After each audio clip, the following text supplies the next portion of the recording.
কিয়ামতের ময়দানে বহু বাপ মা সন্তানের মামলায় আটকা পড়ে যাবে। তার নামাজ, তার রোজা, তার হজ, তার জিন্দগির ব্যক্তিগত আমল বড় ভালো ছিল, কিন্তু সন্তানের হক আদায় না করার কারণে বহু বাপ মা আল্লাহর আদালতে কাঠগড়ায় দাঁড়ায় থাকবে, বাঁচবার কোনো পথ থাকবে না। ওই দিন কিন্তু সন্তান বিন্দু পরিমাণ মায়া করবে না।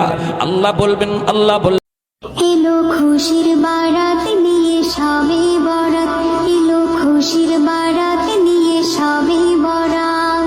মুমিনেরই দেহে বহে খুশির জোয়ার, মুমিনেরই দেহে বহে খুশির জোয়ার, হবে পূর্ণ রাতের মুলাকাত। বিশ্ব নবীর অপমানে যদি না কাঁদে তোমার মন, মুসলিম নয় মুনাফিক তুমি নবীজির দুশমন।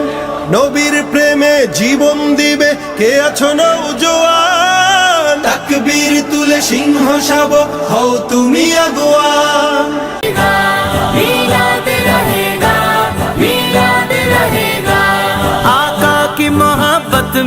आका की मोहब्बत में घर बार सजाए,